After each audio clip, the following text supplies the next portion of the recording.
여기 4장의 말씀을 같이 읽었습니다.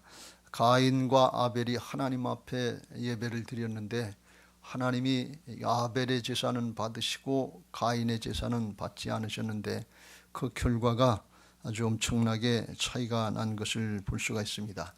하나님이 예배하게 하시는 목적은 창세기에서 하나님이 사람을 만드시고 모든 축복을 다 해주셔서 에덴의 동산에서 하나님과 영적인 교제를 하면서 에덴 안에서 말씀 안에서 은혜와 축복들을 누리는데 그 말씀대로 순종하면 그대로 되는 역사를 보게 하시는 축복을 누렸습니다. 이게 창조의 신앙이고 창조의 원리인데 그런 은혜들이 있게 되시길 주의 이름으로 축원합니다.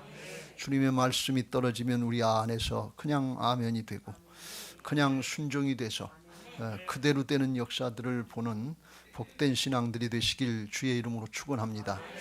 그런데 아담과 하와가 불행하게도 뱀의 유혹, 사단의 유혹을 받고서 따먹지 말라고 하는 선악과를 따먹고 범죄를 함으로 해서 말씀대로 순종해야 되는데 말씀대로 순종을 안 해서 하나님과 영적으로 이제 죽게 되고 갈라지게 되고 에덴에서 쫓겨나게 되고 하나님과의 관계가 이제 멀어지고 깨지는 그런 불상사가 있었습니다. 그때부터 인생의 모든 문제는 거기서 다 생로병사의 문제가 다 생겼어요. 그러니까 문제가 있고 그 다음에 하나님을 찾는 것이 아니고 하나님과의 관계가 잘못됐기 때문에 모든 문제가 나오기 시작한 겁니다. 그래서 하나님이 불쌍히 여기셔서 다시 한번 기회를 주시려고 예배하고 제사하라고 그랬는데 그건 뭔가 하면 하나님과의 깨진 관계, 멀어진 관계, 죄악으로 잘못된 뒤틀어진 관계, 이걸 회복시켜 주시려고 제사하라고 그러고 예배하라고 그래서 회복시켜 주시고 다시 만나 주시고 복 주시려고 하셨는데 그 예배를 똑바로 잘 드리면 하나님과의 뒤틀어진 관계가 이제 열려지게 되고 바로 되게 하셔서 하나님과의 관계도 잘 되고 축복의 통로, 은혜의 통로도 저절로 열려지게 되는 것을 믿으시기 바랍니다. 할렐루야. 그래서 예배하라고 그런 거예요. 그런데 오늘 가인은 하나님의 뜻대로 예배를 잘 못 드려서 하나님 앞에 이게 예배를 하나님이 받으시지 않으니까 화가 나고 분이 나서 그걸 견디지 못하고 이제 나가서 아벨을 갖다가 쳐 죽여서 살인을 하는 것을 볼 수가 있습니다. 이게 그냥 성경의 사건으로 얘기하니까 그냥 그런가 보다 그럴 텐데 우리들에게 적용하면 이게 아주 엄청난 문제가 되는 것을 볼 수가 있습니다. 왜 하필이면 예배하고 나가서 사람을 죽였냐 그러니 그것도 자기 동생을. 그러려면 예배를 드리지 말지. 왜 예배하고 나와서 그런 일이 있냐 그런 말씀이에요. 그렇잖아요. 그런데 우리에게는 그런 일이 없을까요? 요한일서 3장 15절에 이렇게 말씀합니다. 시작. 그 형제를 미워하는 자마다 살인하는 자니 살인하는 자마다 영생이 그 속에 거하지 아니하는 것을 너희가 아는 바라. 형제자매를 미워하면 영적으로 살인하는 것과 마찬가지다. 관계가 끊어진다 그런 말씀이. 싫으면 그냥 같이 있고 싶지 않잖아요. 말하고 싶지 않잖아요. 싫은 건 싫은 거잖아요. 그런데 그게 영적으로 살인과 마찬가지다 그런 말씀. 근데 더 중요한 건 영생이 그 속에 거하지 않는다는 거예요. 구원받지 못했다는 거예요. 이게 얼마나 엄청난 일입니까? 그런데 잘 생각해 보세요. 여러분 예배하고 나면 미운 사람이 그냥 좋아지시죠? 싫은 사람이 그냥 좋아지시죠? 부부가 싸움하고 예배하러 왔는데 예배만 드리고 나면 그냥 싹 다 해결되죠? 그래요?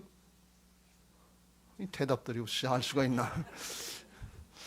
여러분 잘 생각해 보세요. 그럼 나하고 가인하고 차이 나는 게 뭐냐 그런 얘기예요. 여러분 우리가 예배를 평생 드리면서 신앙하는데 예배 한 번만 딱 잘 드리면 하나님 만나면 사람이 바뀌게 돼 있어요. 문제는 그냥 저절로 해결되는 거예요. 근데 우리가 평생 예배를 드렸는데 이 사람이 안 바뀌고 문제가 해결이 안 돼. 이게 뭐가 잘못된 거예요? 예배가 잘못된 겁니까? 예배 자체가 잘못된 겁니까? 예배가 능력이 없는 것입니까? 심각하게 생각해 봐야 돼. 그렇잖아요. 이게 얼마나 이 사건을 가만히 생각해 보면 얼마나 엄청난 사건인지 몰라요. 이게 이 가인만 그런 걸로 우리는 난 그래도 사람 안 죽였다 이렇게 생각하기 쉬운데, 미워하고 싫어하고 증오하는 거 이것들이 다 살인이라고 그랬고, 그 속에 영생이 없다 그랬어요. 왜? 예수님은 사랑이신 것을 믿으시 바랍니다. 거듭난 사람은 사랑하게 돼 있는 거예요. 근데 사랑이 안 되니까 생명이 없는 거지요. 이게 얼마나 엄청난 사건이냐 말이죠. 가인은요, 이 예배를 잘못 드리고 그리고 이제 사람을 죽이고, 나중에 결과가 어떻게 됐는가 하면 4장 끝에 5장에 보면 아담의 장자가 이제 가인인데, 아담의 계보를 얘기하고 믿음의 계보를 얘기할 때 5장으로 가보면 아담의 계보는 이렇다 그러면서, 그 다음에 2절 남자 여자를 창조하시고 이름을 사람을 만드셨는데, 3절 가보면 아담은 130세에 자기의 모양 곧 자기 형상과 같은 아들을 낳아 이름을 셋이라 하고, 자기가 쳐 죽인 아벨 대신에 하나님이 셋을 낳게 하시고, 아담 다음에는 가인으로 연결시킨 게 아니라 셋으로 연결시키고 그 다음으로 연결시켜서 믿음의 계보를 이루고, 그 믿음의 계보 중에서 아브라함이 나오고 다윗이 나오고, 그 계보 중에서 예수 그리스도가 탄생하시는 걸 볼 수가 있어요. 그러니까 하나님 앞에 믿음의 계보에 가인은 빠졌다 그런 말씀이, 구원받지 못했다는 거예요. 근데 그 사건이 예배 잘못 드리는 거기서부터 시작됐다는 거예요. 여러분, 이건 우리에게 굉장한 경고의 말씀입니다.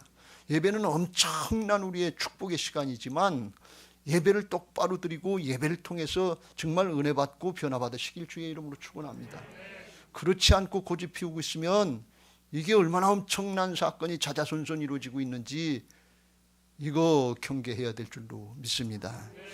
오늘 우리가 이 사건을 잘 깨닫고 정말 그냥 하는 얘기가 아니라 예배의 승리자가 돼야 신앙의 승리자가 되고, 예배의 승리자가 돼야 인생의 승리자가 되는 것을 믿으시기 바랍니다. 가인처럼 예배에 실패하면 신앙이 실패하는 것이고 인생이 실패로 끝나는 거예요. 영원한 실패자가 되는 것입니다. 어떻게 하면 우리가 오늘 성경에 나와 있는 것처럼 하나님이 받으시는, 하나님이 기뻐하시는 예배를 드리고 정말 예배의 승리자, 신앙의 승리자, 인생의 승리자가 될 수 있는지, 아벨과 가인을 통해서 주시는 영적인 교훈을 잘 깨닫고 그 은혜와 축복들을 누리게 되시기를 예수님의 이름으로 축원합니다. 할렐루야. 아벨을 통해서 우리에게 주는 영적인 교훈은, 아벨의 제사를 하나님이 왜 받으셨는지, 가인의 제사는 왜 안 받으셨는지, 그걸 우리가 조금 살펴보면 알 수가 있어요. 예배는 하나님과의 관계를 회복시키는 거예요. 하나님과의 관계가 잘 돼야 그 다음에 사람 관계가 열려지는 것을 믿으시기 바랍니다. 지금 사람이 미웃고 싫고 그런 걸로 생각하는데, 그거는 근본적으로 하나님과의 관계가 안 됐기 때문에 그렇다 하는 것을 말씀하고 있는 거예요. 명심하세요. 나는 하나님 앞에 신앙 잘하는데 그 사람은 아니다, 이건 절대로 아니에요. 그럴 일이 없어요. 왜? 그건 사랑이 아니기 때문에 그래요. 그래서 그걸 깨달아야 되는데, 아벨을 하나님이 제사를 받으신 것은 하나님이 이제 드리려는 대로 양과 그 첫 새끼 드렸다고 하는 그런 의미도 있지만, 그보다 더 중요한 건 뭔가 하면 히브리서 11장 4절에 그 이유를 이렇게 말씀하고 있습니다. 시작. 믿음으로 아벨은 가인보다 더 나은 제사를 하나님께 드림으로 의로운 자라 하시는 증거를 얻었으니 하나님이 그 예물에 대하여 증언하심이라. 그가 죽었으나 그 믿음으로써 지금도 말하느니라. 믿음으로 드렸다는 것입니다. 이 믿음이라고 할 땐 누굴 믿는 거예요? 하나님을 믿는 거지요. 믿음을 할 땐 뭘 믿는 거예요? 말씀을 믿는 거지요. 그러니까 믿음이라고 그럴 땐 하나님께 초점이 맞춰져 있었다는 것이고 말씀에 초점이 맞춰져 있다는 거예요. 그래서 여기 말씀할 때 믿음으로 아벨은 가인보다 더 나은 제사, 더 나은 제물을 바쳤다, 이걸 말씀하시지 않고 더 나은 제사를 바쳐서 하나님께 드림으로 의로운 자라 하시는 증거를, 의로운 자다, 사람이 먼저 중요하다 그런 말씀이에요. 그 아벨의 하나님 앞에 예배드리는 마음, 자세, 예배자의 사람, 그게 더 중요하다 그런 말씀이에요. 우리는 양새끼 그거 바쳤는 거, 그거 하나님 뜻에 맞는 건데, 그거 이전에, 제물 이전에 예배하는 예배자의 자세, 예배자의 존재, 심령, 중심, 이게 더 중요하다 하는 것을 말씀하는 것입니다. 그게 바로 돼야 될 줄로 믿습니다. 사람이 먼저고 그 다음에 재물이다 그런 말씀이에요. 재물 때문에 하나님이 아벨을 받으신 게 아니고 올바른 재물도 드렸지만 그 이전에 그걸 드리려고 힘썼던 아벨의 믿음의 자세, 중심, 그걸 받으셨다 그런 말씀이에요. 그래서 의로운 자라 하시는 증거를 얻었으니 사람을 먼저 인정해 주시고 하나님이 그 예물에 대하여 그 다음에 예물이다 그런 말씀이에요. 그래서 아벨이 이제 아마 자기 아버지 엄마 아담과 하와를 통해서 그런 얘기를 들었을 텐데 그걸 이제 창세기 3장 21절에 보면 왜 양새끼를 바쳤는가 하는 의미가 나오지요. 창세기 3장 21절 시작. 여호와 하나님이 아담과 그의 아내를 위하여 가죽옷을 지어 입히시니라. 그래서 아담과 하와가 죄짓고 벌거벗고 수치스러운 게 드러나니까 죄의 수치를 가려주시기 위해서 하나님이 동물을 잡아서 그 죄를 가려주시는 그런 역사를 행하셨다는 거예요. 그러니까 피의 제사, 희생 제사, 이걸 하나님이 의미하시는 겁니다. 그러니까 이건 뭘 말씀하고 있는가 하면 아벨이 양치는 자였으니까 자기 양새끼를 바치는 거 당연하지 않냐 이렇게 생각할 수도 있는데 그 이전에 믿음으로 하나님이 원하시는 제사가 뭔가 하는 걸 알고 그래서 양새끼를 드렸다. 양치는 목동이기 때문에 양새끼를 드린 게 아니고 믿음으로 하나님이 원하시는 게 뭔가 그걸 깨닫고 하나님께 초점을 맞추고 말씀에 초점을 맞췄다 그런 말씀입니다. 할렐루야. 왜요? 죄를 가려야 되는데 죄를 속해야 되는데 막힌담 하나님과의 막힌담을 하려야 되는데 그거는 어디 있는가 하면 죄의 삭은 사망이기 때문에 그 생명을 구원하려면 피의 생명이 있다고 그랬으니까 레위기 17장 11절 생명이 피에 있으므로 피가 죄를 속한다 한 것처럼 희생제사, 피의 제사를 드렸다는 거예요. 아주 그냥 쉬운 말로 이야기하면 생명을 구원하기 위해서 생명을 바쳤다는 거예요. 세상 말로 이야기하면 돈 벌기 위해서 돈이 필요했던 것처럼 생명을 구원하려면 생명이 필요하다 그런 뜻입니다. 그래서 하나님이 원하시는 그걸 따라서 행할 때 하나님께서 그 마음, 그 자신을 받으시고 축복하신 줄로 믿습니다. 아벨을 통해서 우리가 깨닫게 우리에게 깨우쳐 주는 영적인 교훈은 믿음으로 말씀을 따르는 예배를 드려야 된다 하는 것입니다. 내 사정이나 형편, 내 기분, 감정, 생각 이런 게 중요하지 않고 하나님의 말씀, 하나님의 뜻을 따라서 해야 되는데 그 하나님의 앞에 맞는 믿음이 말씀에서 나오는 것을 믿으시기 바랍니다. 로마서 10장 17절 시작. 그러므로 믿음은 들음에서 나며 들음은 그리스도의 말씀으로 말미암았느니라. 그래서 하나님의 뜻을 알고 믿음으로 살려면 말씀이 어떻게 되어 있는지 그걸 잘 분별하고 따르려고 할 때 하나님이 기뻐하시는 예배, 하나님이 받으시는 예배가 될 줄로 믿습니다. 사무엘상 15장에 보면 사울 왕은 하나님 앞에 이제 좋은 걸로다가 좋은 양새끼들로 소로다가 제사하려고 했다 하면서 아말렉 족속을 쳐서 진멸하라고 그럴 때 진멸하지 않고 핑계대면서 그걸 남겼다 그랬어요. 15절에 그 핑계댔어요. 좋은 예물, 좋은 거 하나님 앞에 드리려고 했다. 그런데 속의 중심은 하나님의 말씀대로 진멸하지 않고 순종하지 않은 불순종의 죄악이 있는 것이, 불순종의 죄악이 있는데 아무리 좋은 제물 갖다 드린다고 하나님이 그걸 기뻐하시지 않는다는 거예요.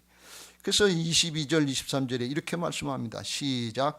사무엘이 이르되 여호와께서 번제와 다른 제사를 그의 목소리를 청종하는 것을 좋아하신 것 같이 좋아하시겠나이까? 순종이 제사보다 낫고 듣는 것이 수대양의 기름보다 나으니. 제사 자체를 하나님이 싫어하시는 게 아니에요. 근데 사람이 더 중요하니까 하나님 앞에 순종하는 마음으로 하나님께 합한 마음으로 할 때 하나님이 기뻐 받으실 줄로 믿습니다. 근데 사울왕은 그걸 안 했다는 거예요. 그래서 23절에 말씀합니다. 시작. 이는 거역하는 것은 점치는 죄와 같고 완고한 것은 사신 우산하기에 절하는 죄와 같음이라. 왕이 여호와의 말씀을 버렸으므로 여호와께서도 왕을 버려 왕이 되지 못하게 하셨나이다. 끝까지 고집했는데 그건 사단에게 붙잡히는 거예요. 자기 고집이 자기 자존심인 줄 아는데 아니에요. 세상 신에게 붙잡히는 거에서 그거는 우상 숭배, 자기가 하나님과 같은 노릇 하는 거다. 그래서 그 결과가 하나님께 버림을 받는다 그런 말씀. 여러분 말씀 버리지 마시길 주의 이름으로 축원합니다. 경솔히 여기지 마세요. 세상의 경우 내 사정 형편 중요하게 생각하지 말고 하나님 무시하지 마세요. 말씀이 하나님의 뜻 아닙니까? 부모님이 얘기했는데 자식이 그 말씀을 갖다가 무시해 그러고 나가면 그럼 부모님을 무시하는 거나 마찬가지 아니에요. 하나님이 말씀하셨는데 말씀을 무시하면 하나님을 무시하는 거나 마찬가지 아니에요. 그래서 여기 성경의 말씀에 그럽니다. 왕이 여호와의 말씀을 버렸으므로 여호와께서도 왕을 버려 왕이 되지 못하게 하셨나이다. 즉시로 사울 왕이 왕의 자리에서 쫓겨난 거 아니에요. 그 외에도 한참 동안 했는데 그런데 하나님이 함께 하시질 않는 거예요. 그러니까 성경에 나오는 것처럼 악신에 들려서 귀신이 주장을 해서 그때부터 어떤 일이 일어나는가 하면 애꿎은 다윗을 시기하고 질투해서 가인이 아벨 시기하고 질투하는 거 모양 다윗을 시기하고 질투해서 그거 죽이려고 쫓아다니는 게 왕노릇인 줄 알고 그거 하다가 블레셋 전투에 길보아산 전투에서 거기서 죽게 되는 것을 볼 수가 있어요. 그러니까 하나님 앞에 함께 하시는 역사 갖고 쓰임받지 못하고 사명, 직분 이거 사단에게 뺏기는 걸 볼 수가 있어요. 하나님과의 관계가 잘못되니까 그렇게 좋아야 될 이 사이와 장인 사이가 사울과 다윗과의 사이인데 그런데 그게 뒤틀어지더라 그런 말씀이에요. 왜 그래? 사단이 방해했기 때문에 그래. 사단은 분리의 영 아니에요. 미웃게 하고 대적질하는 영 아니에요. 다툼의 영 아니에요. 이게 하나님이 함께 하셔야 그걸 지켜주시는데 하나님이 함께 하시지 않으면 사단이 틈을 타면 사람을 그냥 당하는데 왜 당하는지를 모르는 거예요. 영적인 질서가 안 잡히는 거예요. 이거 우리가 분별해야 될 줄로 믿습니다. 사무엘상 7장에 보면 사무엘 선지자에게는 반대 현상이 나타나는데 이스라엘 백성들이 미스바에 모여서 하나님 앞에 회개하고 하나님만 섬기겠다고 돌이키고 자신들을 바로하고 그리고 이제 사무엘 선지자가 하나님 앞에 온전한 제사를 드립니다. 9절 시작. 사무엘이 젖 먹는 어린 양 하나를 가져다가 온전한 번제를 여호와께 드리고 이스라엘을 위하여 여호와께서 부르짖음에 여호와께서 응답하셨더라. 온전한 제사, 온전한 예배를 드리니까 하나님이 즉시로 응답하시더라 그런 말씀. 무슨 말씀이에요? 하나님이 기다리고 계신다 그런 말씀이에요. 하나님이 복을 주시기를 원하시고 계시는 분이에요. 그걸 바라고 기다리고 계시는 분이에요. 오늘 하나님 앞에 중심으로 내 자신들을 돌이켜서 온전한 예배 드리시길 주의 이름으로 축원합니다. 그냥 몸만 왔다 가면 안 돼요. 중심이 하나님 앞에 통하시길 주의 이름으로 축원합니다. 그랬더니 블레셋이 쳐들어오니까 하나님이 천둥번개 우레를 벌써 어지럽게 하시고 전쟁에 이기게 하셔서 12절 사무엘이 돌을 취하여 미스바와 센사에 세워 이르되 여호와께서 여기까지 우리를 도우셨다 하고 그 이름을 에벤네셀이라 하시면서 하나님이 승리케 하시는 역사를 보게 하신 줄로 믿습니다. 더 중요한 건 13절에 블레셋 사람들이 그 다음에 사무엘이 사는 날 동안에 다시는 이스라엘의 영내에 침범을 못했다는 거예요. 왜요? 사무엘이 사는 날 동안에 블레셋 사람을 하나님께서 여호와의 손이 막아주셨다 그런 말씀이에요. 지켜주셨다 그런 말씀이에요. 에덴이라고 하는 뜻은 하나님이 울타리를 쳐준다는 뜻이었다고 그랬죠. 하나님이 막아주셔야 돼요. 사단은 우리 심령의 상태를 알기 때문에 호시탐탐 삼킬자를 찾는 우는 사자같이 달겨들고 있는데 그걸 하나님이 막아주셔야죠. 성령께서 막아주셔야죠. 언제? 말씀을 순종할 때, 에덴 안에 있을 때, 예수 그리스도 안에 있을 때 그때 하나님 지켜주신단 말이죠. 불순종하면 성벽이 헐어지는 거예요. 마음의 성벽이 헐어지면 사단이 죄짓던 아들들 들락날락하면서 마음대로 회방질한단 말이죠. 그래서 하나님이 막아주시니까 나라라도 막아주신단 말이에요. 우리나라 지금 하나님이 막아주셔야 될 줄로 믿습니다. 북한은 뭐 초음속 미사일을 쏴대가지고 거기서 쏘면 1분 안에 서울이 폭격당한다고 그러잖아요. 거기다 핵을 다루면 핵 한 방이면 이거 뭐 몇 명 죽는 그런 옛날 얘기가 아니고 200만, 300만이 한꺼번에 죽는데 이게 뭐 상상할 수 없는 얘기예요. 지금 거짓 평화쇼를 한다고 지금 난리가 나고 지금 나라가 힘들잖아요. 이거 하나님이 막아주지 않으면 방법이 없어요. 지금 이거 우리가 기도해야 될 줄로 믿습니다. 교회를 통해서 성도들 통해서 나라가 지켜지는 역사들이 있게 해야 될 줄로 믿습니다. 그리고 14절에 블레셋 사람이 이스라엘에게서 빼앗았던 성읍이 에그론부터 가드까지 이스라엘에게 회복되니 이스라엘의 그 사방 지역을 블레셋 사람들의 손에서 도로 찾았고 또 이스라엘이 아모리 사람 사이에 평화가 있었더라. 그래서 막아주시는 것도 막아주는데 전에 뺏겼던 것까지 다 회복시켜 주신다 그런 말씀이, 금년 내 수년 내 부흥케 하는데 회복케 하는 역사가 우리 교회와 성도들에게 있으시길 주의 이름으로 축원합니다. 뺏겼던 거 회복돼야 돼요. 믿음이 안 생깁니까? 회복되시길 주의 이름으로 축원합니다. 안 믿어져가 아니라 심령의 주인이 바뀌면, 말씀을 따라 순종하면 그냥 믿어지는 역사가 있게 하실 줄로 믿습니다. 왜요? 그대로 되는 걸 보게 하시기 때문에 그래요. 사랑이 안 돼서 여전히 미흡습니까? 여전히 싫은 건 싫습니까? 이거 회복돼야 될 줄로 믿습니다. 주님의 생명으로 회복돼야지. 하나님의 형상으로 만들어놨는데 여전히 사단의 심령을 갖고 있으면 이게 얼마나 큰 불행이에요. 나만 불행한 게 아니에요. 온 가족이 불행하고 온 교회가 불행하고 온 나라가 불행하다며.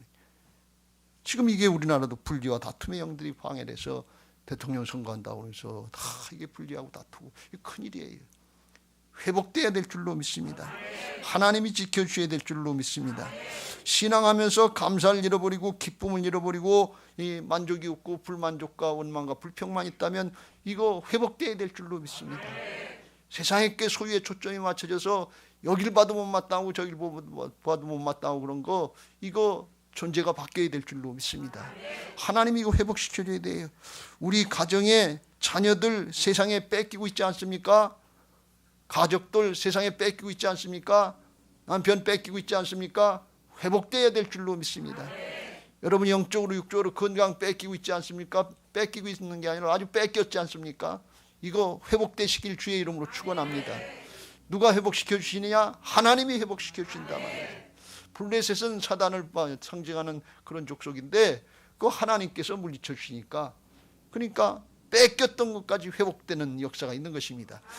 뭘 잘하니까? 예배 잘 드리니까 그렇더라고요. 하나님을 하나님으로 섬기는 예배를 바로 드리니까 거기서부터 승리의 역사가 나타나더라 그런 말씀이에요. 사울왕은 하나님 앞에 예배를 잘못 드리고 고집 피우고 그러니까 있었던 것까지 뺏기는데, 사무엘 선지자를 통해서 예배를 잘 드리고 온전한 예배를 드리니까 뺏겼던 것까지 다 뺏어주시고 회복되게 하시고 막아주시는 역사가 있게 하시는 것을 믿으시기 바랍니다. 금년에 이 은혜가 있게 되시길 주의 이름으로 축원합니다. 예배 그냥 형식적으로 드리지 마세요. 교회 마당만 밟고 왔다 가지 마세요. 그냥 왔다 갔는데 여전히 미운 사람은 믿고 싫은 사람은 싫고 그걸로 끝나지 마세요. 예배를 통해서 심령이 바뀌고 존재가 바뀌어서 하나님과의 관계가 열려지면 막혔던 사람의 관계들이 가정에서, 직장에서, 사업장에서, 우리의 삶의 현장에서, 신앙과 사역의 현장에서 변화의 역사를 이루게 하여 주시고 하나님 나라를 확장하는 역사에 생육하고 번성하고 땅에 충만하고 다스리는 역사에 쓰임받게 하실 줄로 믿습니다. 할렐루야. 두 번째로 가인을 통해서 주시는 영적인 교훈은 뭔가 하면, 하나님이 가인의 제사를 왜 안 받으셨는가 하는 것인데요. 가인이 하나님 앞에 자기가 농사꾼이니까 농산물을 가지고 제물 드렸는데 그렇게 했는데 그건 왜 그랬는가 하면 그냥 자기 중심이기 때문에 그래요. 하나님이 뭘 원하시는지, 하나님이 뭘 말씀하셨는지 그건 상관하지 않고 내가 있는 그것 가지고 그냥 드리면 되지, 그렇게 생각한 거예요. 만약에 이 가인이 하나님이 원하시는 희생제물을 알고 그걸 드리려고 했다면 자기 것도 드리고 농산물도 드리고 아벨하고 농산물하고 바꿔서 그것도 드렸다 그러면 더 좋아하실 거 아니에요. 그러니까 우리가 이걸 간단히 그냥 아벨은 목축하는 사람이니까 그걸 드렸고 가인은 농사짓는 사람이니까 그걸 드렸고, 그런 건 아니다 그런 말씀이. 왜 그런 일이냐? 자기 중심이기 때문에 그래요. 그냥 내 편한 대로 하려고 하기 때문에 그래요. 그걸 또 어디서 알 수 있는가 하면, 하나님이 예배를, 가인의 예배를, 자기 예배를 안 받으셨을 때, 제사를 안 받으셨을 때 대뜸 분을 내고 화내고 성질내며 얼굴이 붉어지고 표시를 내는 거예요. 그러니까 하나님 앞에 하나님이 없는 거예요. 하나님을 무시하는 거예요. 그러면서 아벨을 또 쳐 죽이니까 이건 얼마나 안악해지고 나쁘냐 말이지. 하나님이 자기 예배를 안 받으셨으면 그러면 보통 사람 같으면 아유 이게 뭐가 잘못됐구나. 하나님 뭐가 잘못됐습니까? 깨닫게 해주세요. 고치겠습니다. 이렇게 하면 좋을 거 아니에요. 근데 그렇게 한 것이 아니라 오히려 성질내고 화를 낸단 말이에요. 끝까지 자기 고집이에요. 자기 중심이에요. 이게 극단적인 이기주의예요. 여러분, 예배를 자기를 위해서 드리는 게 아니에요. 하나님을 위해서 드리는 것인 것을 믿으시기 바랍니다. 이렇게 되면 어떤 모습이 되는가 하면 예배 드리는 사람도 자기고, 자기 예배 안 받았다고 성질을 내면 자기 마음대로 한 대로 받아야 되는 거예요, 하나님은. 그럼 예배 받으시는 분도 자기하고 똑같은 존재가 되는 거예요. 자기를 위한 거예요. 이거 경계하시길 주의 이름으로 축원합니다. 이런 일이 별로 있겠는가 싶은데 사실은 많아요. 출애굽기 32장에 보면 광야 이스라엘 백성들 통해서 말씀했는데 그런 일들이 오늘날 우리에게도 있을 수 있다는 거예요. 32장 7절 시작. 여호와께서 모세에게 이르시되 너는 내려가라. 내가 애굽 땅에서 인도해낸 내 백성이 부패하였도다. 8절. 그들이 내가 그들에게 명령한 길을 속히 떠나 자기를 위하여 송아지를 부어 만들고 그것을 예배하며 그것에게 제물을 드리며 말하기를 이스라엘아 나는 너희를 애굽 땅에서 인도해낸 너희 신이라 하였도다. 모세가 하나님의 법을 받으러 시내산에 올라가서 40일 동안 안 내려오니까 죽었구나. 모세를 통해서 하나님이 역사하시고 모세 신처럼 섬기다가 모세가 없으니까 이제 다른 신을 만들자는 거예요. 자기들을 위해서 금송아지 만들어 놓고 이 금송아지가 우상이 자기들을 애굽에서 구원해낸 신이라는 거예요. 자기들을 위해서 신을 만들어낼 수 있는 거예요. 누가 신이고 누가 우상입니까? 이게 자기를 위한 신앙이에요. 자기하고 안 맞으면 신, 하나님 버릴 수 있다는 거예요. 여러분 이런 일이 없을까요? 여러분 지금 어렵고 힘든 때를 우리가 살아가는데요. 코로나로 해서 생계 문제 있고 건강의 문제 있고 정말 교회도 신앙도 어렵고 힘들 때인데 그렇다고 해서 이게 문제에 초점을 맞추고 문제 해결을 위해서만 우선하면 하나님을 잊어버려요. 그러면 문제 해결이 안 되면 어떡할 거예요? 하나님 버릴 수 있는 겁니까? 신앙 버릴 수 있는 겁니까? 내 마음에 안 맞으면 기독교 신앙 그만하고 불교로 천주교로 다른 데로 갈 수 있습니까? 근데 가는 사람 많아요. 특별히 기독교에서 그래요. 타종교에서 기독교 오는 숫자보다 기독교에서 타종교 이단으로 가는 숫자가 훨씬 많다는 걸 아세요? 그러니까 신을 자기가 만들어낼 수 있는 거예요. 자기 사정에 안 맞고 자기 문제에 안 맞고 자기 마음에 안 맞으면 떠날 수 있다는 거예요. 뭐 이 교회에서 다른 교회 가는 그 정도는 문제가 안 돼요. 아주 타종교로다가 신앙을 떠나고 하나님을 떠나고 아니면 다른 신을 만들어서 섬기는 것처럼. 그런데 왜 그런가 하면 자기를 위한 신앙을 하는 거예요. 자기가 주인인 거예요. 여러분 아무리 바쁘고 어렵고 힘든 때지만 문제 해결에다 초점 맞추지 말고 하나님께 초점 맞추시길 주의 이름으로 축원합니다. 서두에 말씀드렸습니다. 문제가 생긴 것은 하나님과의 관계가 깨졌기 때문에 에덴에서 동산에 쫓겨나고 그때부터 문제가 생긴 것이지 문제가 있어서 하나님이 필요한 게 아니다 그런 말씀이에요. 하나님과의 관계가 잘 되면 문제는 절로 해결되는 것을 믿으시기 바랍니다. 예수님은 그래서 뭐라고 말씀하셨는가? 너희는 먼저 그의 나라와 그의 일을 구하라. 그리하면 이 모든 것을 너희에게 더하시리라 그랬어요. 뭘 먹을까 뭘 마실까 뭘 입을까 여기다 초점 맞추지 말고 중심이 하나님의 통치를 받고 있는지 하나님과의 관계를 바로 하고 있는지 여기다 초점 맞추면 그게 잘 되면 그냥 축복의 통로 공급의 통로가 열려서 이 모든 것을 너희에게 더하시리라 그랬어요. 하나님이 축복하시려고 사람을 만드신 거예요. 복 주시고 생육하고 번성하고 땅에 충만하고 다스리고 정복할 수 있도록 다 맡겨주신 것을 믿으시기 바랍니다. 그걸 죄악 때문에 뺏겼는데 하나님과의 관계를 깨트린 죄악의 문제는 그냥 놔두고 문제만 해결해 달라고 초점 맞추고 그게 안 되면 하나님 떠나겠다고 그리고 신앙 못하겠다고 사역 못하겠다고 그러면 이게 경우가 맞는 거냐 그런 얘기. 그런데 출애굽한 이스라엘 백성들이 그런 줄 아는데 오늘날 우리에게도 다르지 않다 그런 말씀이에요. 그러니까 하나님 관계가 회복되지 않는 거예요.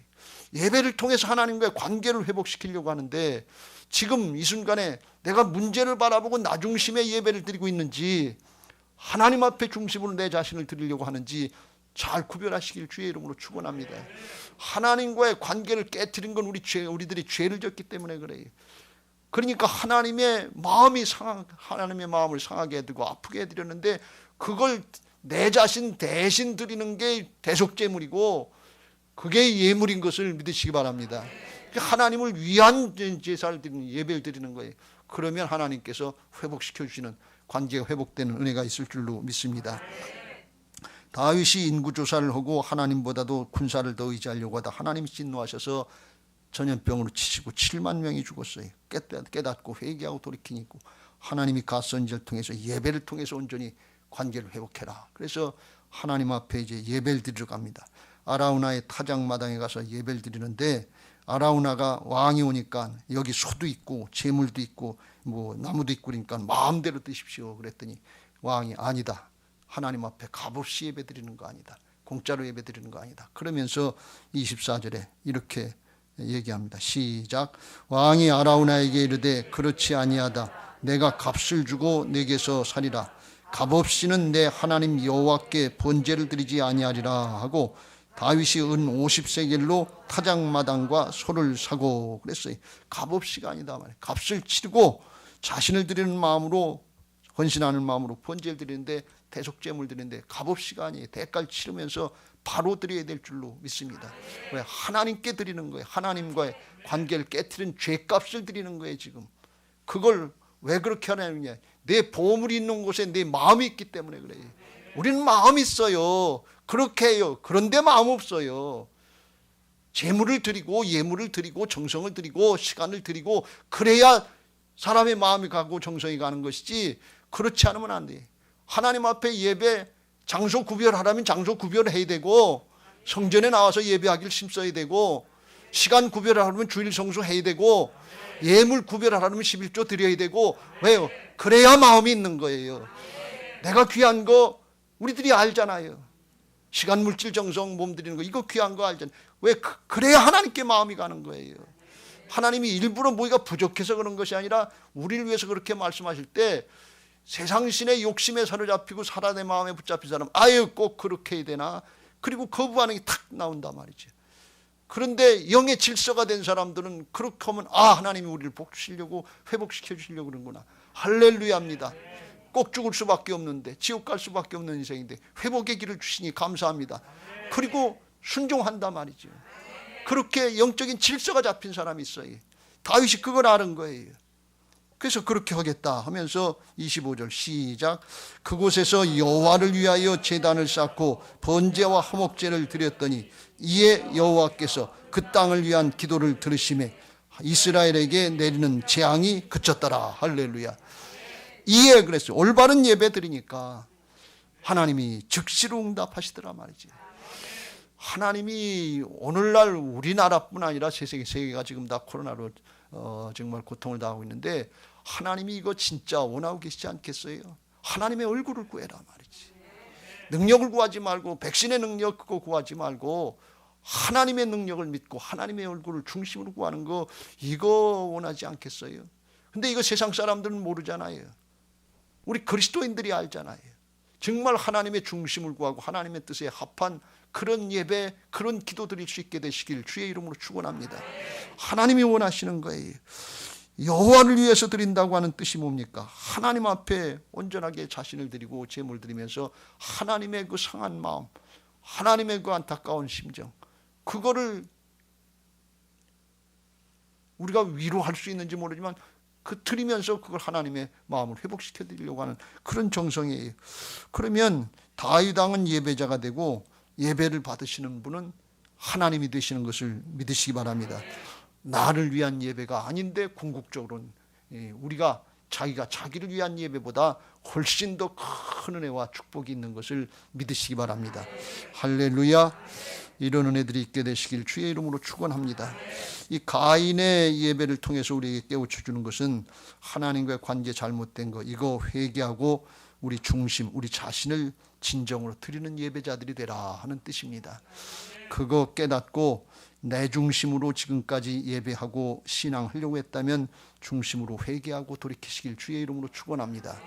죄성을 가지고 태어난 인생들은 지극히 당연하게 나를 위해서 예배하지, 내 문제를 위해서 예배하지, 내가 은혜 받아야지, 내가 잘 돼야지, 내 자식 잘 돼야지, 내 가족 내 남편 잘 돼야지, 내 교회 잘 돼야지. 이게 아주 지극히 당연한 거예요. 그런데 그게 당연한 것 같은데 영적으로는 아니다, 그런 말씀이에요. 그걸 말씀하는 거예요.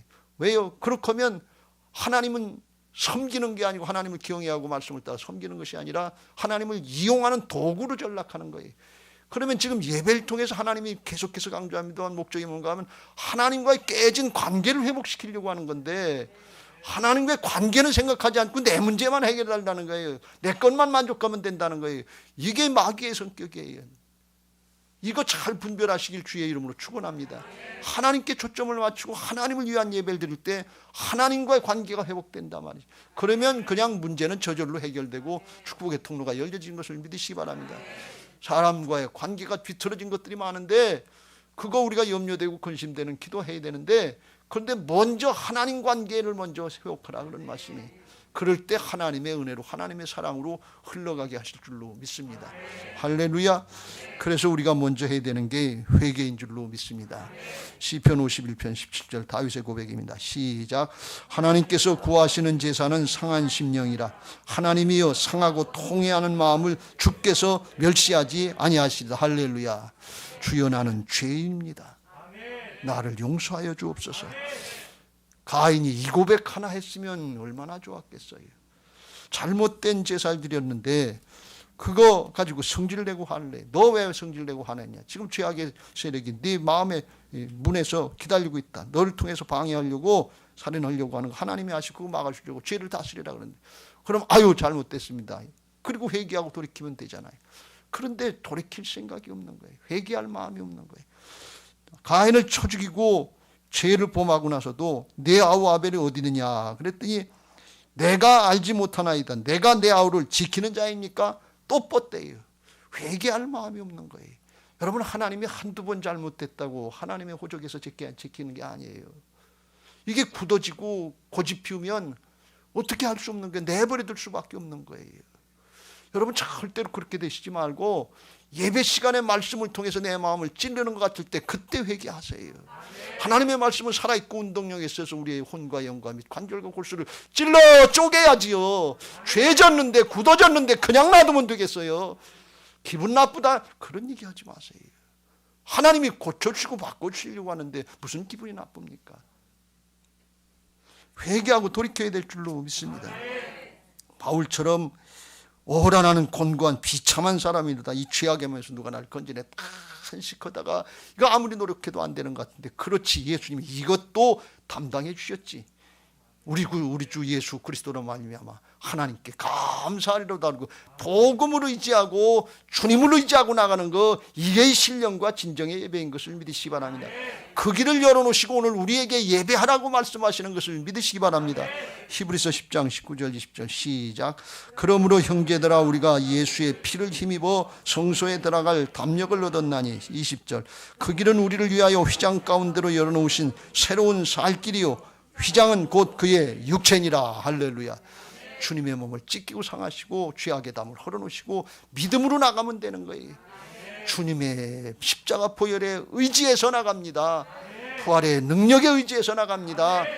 그게 신령과 진정의 예배. 그러면 성령으로 역사하셔서 굳은 심령 안 될 것 같은데 어둠의 영 실체가 있다고 그랬죠. 성령이 역사하시면 쫓겨나가면 바뀌어요. 난 안 됩니다. 그 사람은 안 될 겁니다. 그런 얘기 하지 마세요. 내가 하나님이 아니에요. 하나님이 되신다는데 왜 안 된다고 그래요? 그건 누가 하나님입니까? 자기가 하나님 노릇하는 거지. 그거 깨져야 될 줄로 믿습니다. 그냥 믿음으로 하라 그런 말씀이. 믿음이라는 건 뭔가 하면 자기 노력으로 의지하는 게 아니에요. 자기 재주나 능력으로 의지하는 게 아니에요. 믿음은 하나님의 의, 하나님이 이루신 역사, 복음의 능력, 그걸 의지하는 게 믿음인 것을 믿으시기 바랍니다.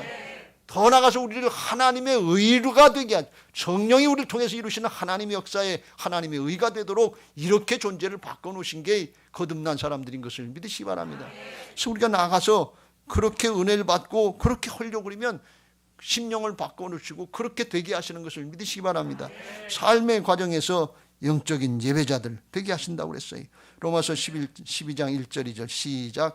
그러므로 형제들아 내가 하나님의 모든 자비하심으로 너희를 권하노니 너희 몸을 하나님이 기뻐하시는 거룩한 산제물로 드리라. 이는 너희가 드릴 영적 예배니라.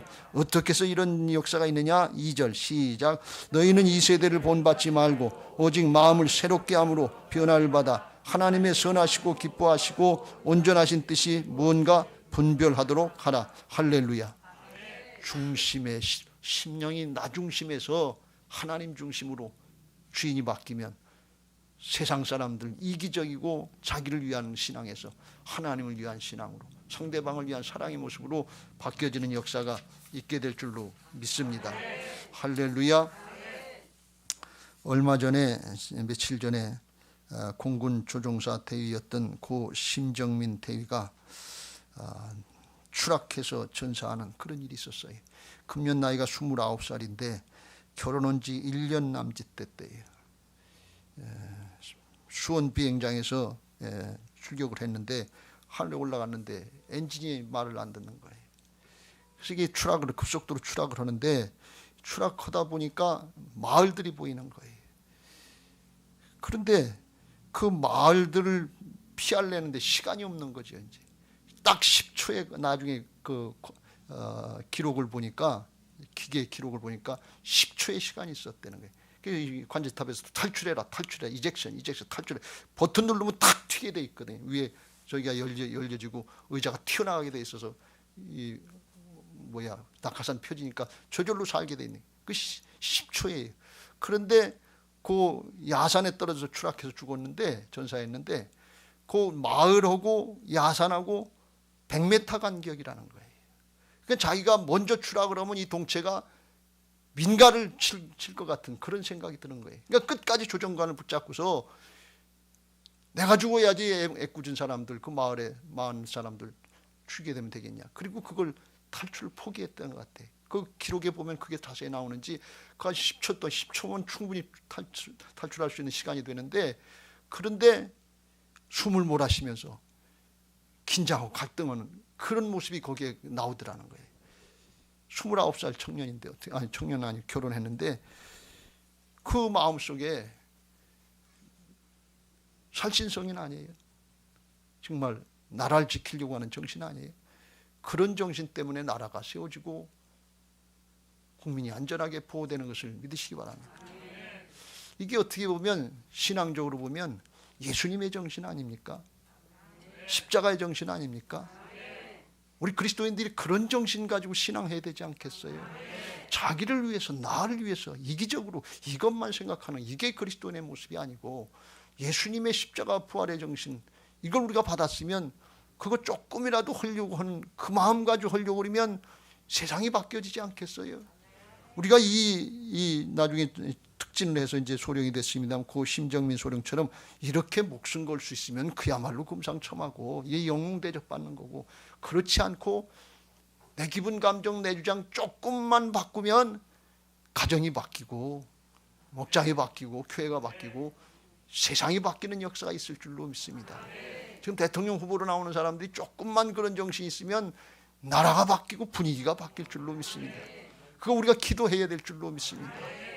그거 이루게 하시고 하나님과의 관계에서 그 사랑을 입은 그 관계가 회복되면 사람의 관계를 회복시킬 수 있는, 하나님 나라를 확장시킬 수 있는 역사가 복음의 역사, 생명의 역사인 줄로 믿습니다. 그거 예수님이 복음으로, 십자가 부활의 복음으로 다 이루시고 그렇게 살게 하시려고 이를 위해서 우리 안에 주인 되어 주신 것을 믿으시기 바랍니다. 이게 부활신앙인 줄로 믿습니다. 로마서 14장 7절부터 9절 시작. 우리 중에 누구든지 자기를 위하여 사는 자가 없고 자기를 위하여 죽는 자가 없도다. 우리는 다 자기를 위해 사는 게 이게 복인 줄 알아요. 이게 성공인 줄 알고 이게 신앙의 성공인 줄 아는데 사단에게 속는 걸 모르는 거예요. 근데 영으로 깨어나고서 이게 이제 부활로 새 사람이 되면 그렇게 살면 안 된다는 거예요. 어떻게 살아야 되냐? 8절 시작. 우리가 살아도 주를 위하여 살고 죽어도 주를 위하여 죽나니 그러므로 사나 죽으나 우리가 주의 것이다. 살아도 나라와 민족을 위해서, 죽어도 나라와 민족을 위해서. 이게 심정민 소령의 마음 아니었어요. 그 10초 동안 얼마나 정말 깊은 갈등을 했겠어요. 자기 아내도 있고 애를 낳는지 안 낳는지 모르지만 그거 얼마나 안타깝겠어요. 근데 그거 어떻게 할 수 있느냐?